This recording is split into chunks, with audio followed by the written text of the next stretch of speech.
ассалому алайкум бинандагони гиромӣ. Нашри навбатӣ барномаи иттилоъотии ахборро мустақиман аз телевизиони Тоҷикистон манзури шумо мегардонем. Дар студия бо шумо Марузона Шариф будем. истиқлолият, тантанаи хират ва андешаи миллати солоро кӯҳанбунёди тоҷик, оғози марҳилаи навини давлатдории миллӣ, омили иттиҳоду сарҷамъии мардуми фидокору ватандӯст буда, василаи муҳимтарини ҳифзи асолату ҳуввияти миллӣ ва муҳимтар аз ҳама нишонаи возеҳи ҳастии миллат аст. Бо дар назардошти ин, ҳифзу гиромидошти музаффариятҳо, аз ҷумла пойдории ваҳдати миллӣ ки ифтихори куллист, дар раванди рушд бо ҳаммаромӣ ҷараён дорад.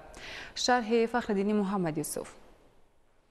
раванди ҷаҳонишавӣ собит месозад ки марҳилаи муосир авҷи бархурди тамаддунҳо ва пиёда кардани ҳадафҳост. дар ин ҷараён баҳри пойдории дастовардҳои замони соҳиби истиқлолӣ ки бар пояи ҳамдигарфаҳмӣ, солҳудӯстӣ ва суботи сартосарӣ ба даст омадааст, ҳуввияти миллӣ тақозо мегардад. бо такя ба сиёсати пешгирифтаи фарзанди баруманд ва наҷотдиҳандаи миллат аз вартаи ҳалокат, пешвои пурифтихор муҳтарам Эмомалӣ Раҳмон, имрӯз Тоҷикистон дар арсаи байналмилалӣ чун кишвари ташаббускору созанда, муҳимтар аз ҳама сулҳофар, мардум бо муттаҳидӣ ва нерӯи тавонманду созанда аз рӯи ҳисси баланди ифтихори ватандорӣ ва асолати миллӣ дар ҳалли масъалаҳои сиёсӣ, иқтисодӣ, иҷтимоӣ ва фарҳангӣ фаъолона ширкат меварзанд. ҳукумати ҷумҳурии Тоҷикистон дар навбати худ бо мақсади баланд бардоштани некӯаҳолии халқ, рушди иқтисод дар заминаи ҳама гуна шакли моликият, таъмини ҳуқуқу озодиҳои инсон ва шаҳрвандон, аз ҷумла муттаҳидии ҷомеа имконот фароҳам оварда, рушди минбаъдаи Тоҷикистони соҳиби истиқлолро таҳким мебахшад. дар баробари ин, бо мақсади расидан ба ҳадафҳои олӣ ва таҳкими ҳарчи бештари нишондиҳандаҳои рушд, дониши баланди сиёсӣ, маърифати ҳуқуқӣ, ҷаҳонбинии васеъ ва огоҳ будан аз равандҳои ҷаҳонӣ ки дар маҷмӯъ зиракии сиёсӣ унвон мегардад, тақозо мешавад. имрӯз таҷрибаи сулҳуфарии мардуми тоҷик чун раванди самаранок мавриди омӯзиш қарор дошта, боиси ифтихори мардуми кишвар, махсусан насли наврасу ҷавон аст ки чун мероси бузург арҷгузорӣ шуда, ин неъмати олӣ, иттиҳоду ягонагӣ ва осоиштагии миллӣ чун гавҳараки чашм бояд ҳифз гардад. агарчи истиқлолият бузургтарин ҷашни миллист, пас ваҳдати миллӣ арзиши олии давраи соҳиби истиқлолӣ мебошад, зеро ваҳдати миллӣ асос, заминаи рушди мамлакат ва зиндагии шоистаи мардумро фароҳам овард. воқеан амнияте ки имрӯз дар Тоҷикистон пойбарҷост, самараи арзишманди ваҳдату ҳамдилист ки ифтихори ҳар як тоҷику тоҷикистонӣ мебошад. ин аст ки миллати бостонию тамаддунуфари тоҷик дар фазои сулҳу осоиш, дар рӯҳияи фараҳу нишод ва бо дастовардҳои муносиби созандагию бунёдкорӣ ба пешрафт ноил мегарданд. мардуми сарбаланди Тоҷикистон бо такя ба хирати азалӣ, бо дарки тамоми масъулияти ватандорию хештаншиносӣ таҳти роҳбарии сарвари оқиду дурандеш муҳтарам Эмомалӣ Раҳмон ба натиҷаҳои назаррас ноил гардида, мақому эътибори ин сарзамини аҷдодиро дар арсаи ҷаҳон устувор мегардонанд. ҳифзу ҳимоя ва муаррифии мероси гаронбаҳои тамаддуни аҷдодӣ, эътироф гардидани ташаббусҳои созандаи Тоҷикистон аз ҷониби ҷомеаи ҷаҳон, баҳравар сохтани насли наврас аз нури маърифат ва таъмини шароити арзандаи зиндагӣ арзёбӣ мешавад. ҳамкориҳои Тоҷикистон ва Чин ба марҳилаи сифатан нав ворид мешавад. 24 июн дар Китобхонаи миллии Тоҷикистон конфронси байналмилалӣ таҳти унвони Тоҷикистон-Чин ҳолат ва дурнамои шарикии ҳамаҷонибаи стратегӣ дар давраи нав доир шуд. дар Китобхонаи миллии Тоҷикистон бо иштироки намояндагони вазорату идораҳои давлатӣ, роҳбарон ва коршиносони варзидаи марказҳои илмӣ таҳлилии Тоҷикистону Чин, конфронси байналмилалӣ дар мавзӯи Тоҷикистон, Чин, ҳолат ва дурнамои шарикии ҳамаҷонибаи стратегӣ дар давраи нав баргузор гардид. ҳадаф аз баргузории конфронси мазкур арзёбии вазъи муносибатҳои дуҷониба ва бисёрҷониба миёни Ҷумҳурии Тоҷикистон ва Ҷумҳурии Мардумии Чин, дурнамои ҳамкориҳо дар соҳаҳои иқтисод, тиҷорат, энергетика, нақлиёт ва роҳу воситаҳои тавсеаи шарикии ҳамаҷонибаи стратегии ду кишвар иборат мебошад. дар чорабинии намояндагони вазорати идораҳои давлатӣ, роҳбарон ва коршиносони варзидаи марказҳои илмӣ таҳлилии Тоҷикистону Чин ширкат варзиданд. дар рафти конфронс ҳамчунин рӯнамоии китобҳои Тоҷикистон, Чин аз дӯстии таърихӣ то ба шарикии стратегӣ ва Тоҷикистон, Чин 30 соли ҳамкориҳои босамар доир карда шуд.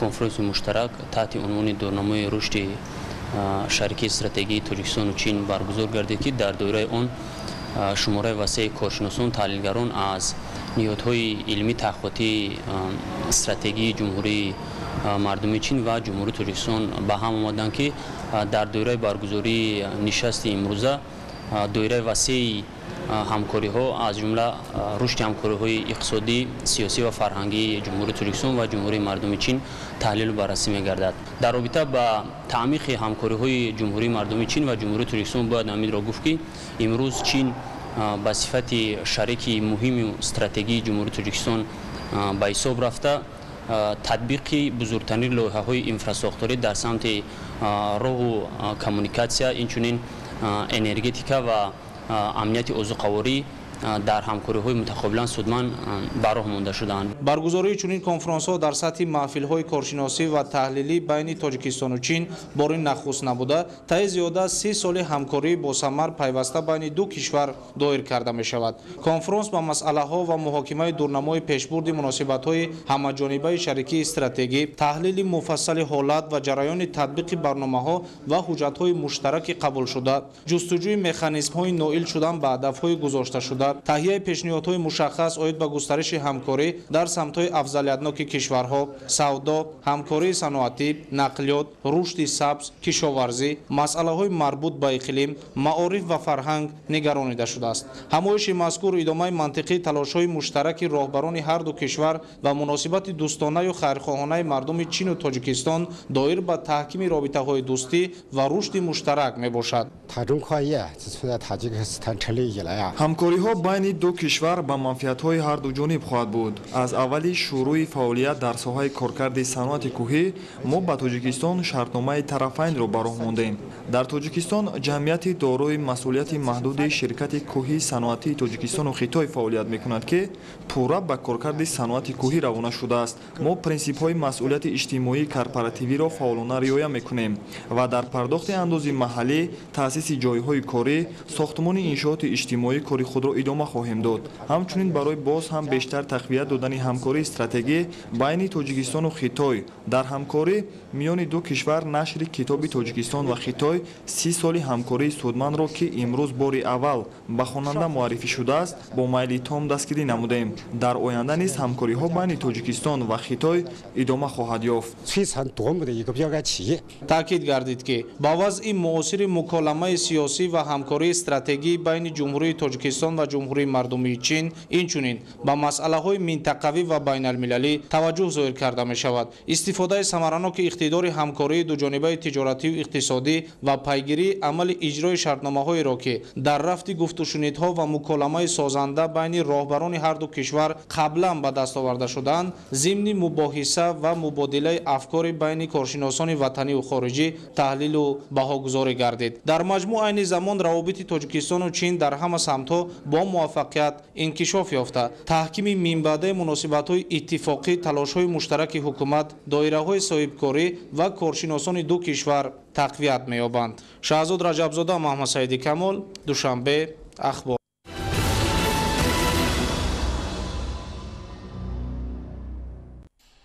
дар шаҳри Панҷакин бахшида ба 35-солагии истиқлолияти давлатӣ бунёду навсозӣ зиёда аз 1000 иншооти таъиноти гуногун ба нақша гирифта шуда, то имрӯз 460 иншоот ба истифода дода шудааст. гузориши Далери Бозор аз шаҳри Панҷакин. имрӯзҳо корҳои сохтмонӣ дар бинои иловагии таълимӣ ки дар назди муассисаи таҳсилоти миёнаи умумии рақами 69 ба номи Ҳаким Бозор дар деҳаи дашти ҷамъияти деҳоти Суҷина мебошад, рафта истодааст. бинои мазкур дар доираи дастуру ҳидоятҳои асосгузори сулҳу ваҳдати миллӣ, пешвои миллат, президенти ҷумҳурии Тоҷикистон муҳтарам Эмомалӣ Раҳмон ҷиҳати беҳтар намудани шароити таълим ва ба ин васила баланд бардоштани савияи дониш хонандагон бо мусоидати мақомоти иҷроияи маҳаллии ҳокимияти давлатии шаҳри Панҷакин ва бо саҳмгузории сокинони бонагу номус ва соҳибкорони ватандӯсти деҳаи дашт бунёд гардида истодааст. мактаб бошад ки 2 ошона, 14 дари синифхона дорад, 840 касба бо ёри ҳашарӣ порсол сохта будем, боқимондагиша мана ҳозир буд кардем, болопӯша пӯшондем, ҳозир дурун ба бачаҳо кор карда истодааст. мардуми диёр стяжкаю шикатурка рафта истодааст. 1 сентябр ба ҳамеш ҷамъбаст мешавад. бачаҳои хонандаҳо درس میآیند همینجا. طبق اطلاع کارهای ساختمانی در مکتب مذکور سال گذشته آغاز گردیده تا امروز ساختمانچیان بالاپوش بنا را پوشانیدند و کارهای تعمیری در داخل صنفخانه ها شروع گردیدند. بنای ایلوگی از 14 صنفخانه عبارت بوده برای 840 خواننده در دو بخش پیش بینی گردیده است. در وقت ساختمان متصدیان به صفت محصولات و همین گونه بر رعایت استانداردهای ساختمانی توجه نمودند که این در سالهای زیاد خدمت نمودن این بنا مساعدت میکند. مسئولان نیت دارند که این انشاءات را تا آغاز سال نوی تحصیل پورا تعمیر نموده به استفاده دهند. همچنین ساختمان کودکستان در دهه نوابات جماعت به نام لایق شیرالی آغاز گردیده. امروزها کارها در زیربنای آن با مرام رفته ایستاده است. طبق اطلاع بنای کودکستان 3 آشیانه ساخته می شود و بعد ساخته به استفاده دادن آن در برابر به تربیت فرا گرفتن کودکان زیاد همچنین یک گوشه ده زیبا می گردد. کودکستان مذکور نیز با سهم ساکنان و صاحبکاران محلی خصوصا شخصانی که مبلغ‌های برای حج جمع نموده خود را برای ساختمان این بنا صرف نمودند بنیاد کرده می شود.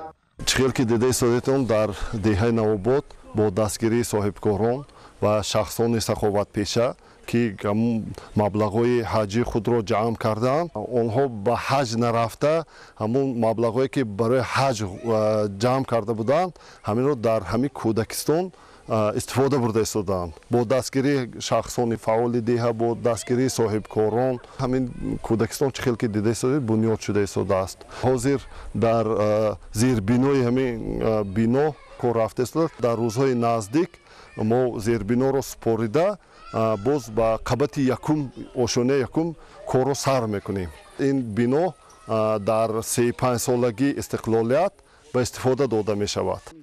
با تعلیم تا مکتبی فرا گرفتن کودکان از عامل‌های بهتر گردیدن صفت تعلیم در زینه‌های بالایی دانسته شده. ساخته به استفاده دادن این کودکیزان امکان می‌دهد تا کودکان برای رفتن به صنف یکم آماده گردند و ساکنان این دهه نیت دارند که کودکیزان مذکور تا جشن بزرگ ملی 35 سالگی استقلالیت دولتی ساخته به استفاده دهند. دلیری بازار، شاحسین سالیوف، شهر پنجکن، اخبار. در ناحیه کوشانیان جهتی رساندن سطح بلند خدمت‌رسانی طبی به اهالی تدبیرهای مهم راه اندازی می‌شوند. ادامه موضوع در گزارش نوبتی. соҳаи тандурустӣ яке аз самтҳои асосии давлату ҳукумат ба ҳисоб меравад. дар ин раванд дар ҳама шаҳру ноҳияҳои мамлакат шароитҳои муосири тиббӣ фароҳам оварда шуда бо таҷҳизотҳои соҳавӣ муҷаҳҳаз гардидаанд.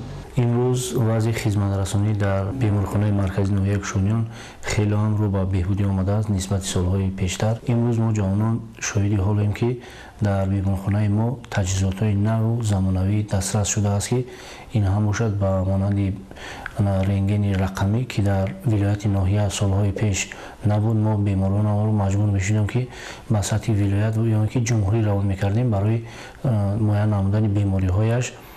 хушбахтона ин мушкилотҳо ҳалли худашро ёфтааст. дар маркази мо рентгени рақамӣ мавҷуд аст, оксигенератор мавҷуд аст ва таҷҳизотҳое ки барои муайян намудани бемориҳо ва дуруст сари вақт кори моро хеле ҳам осон гардонидааст.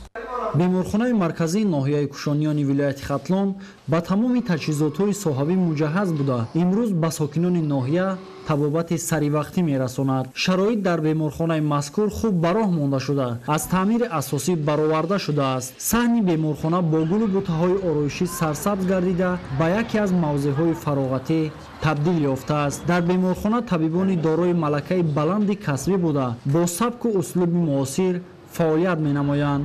дар беморхона нақлиётҳои ҳозиразамони ёрии таъҷилӣ барои хизмати шабонарӯзӣ дар хизмати аҳолӣ мебошанд. дар оянда масъулин ният доранд ки барои беҳтар гардидани соҳаи тандурустӣ ва хизмати саривақтӣ ба сокинон талош намоянд.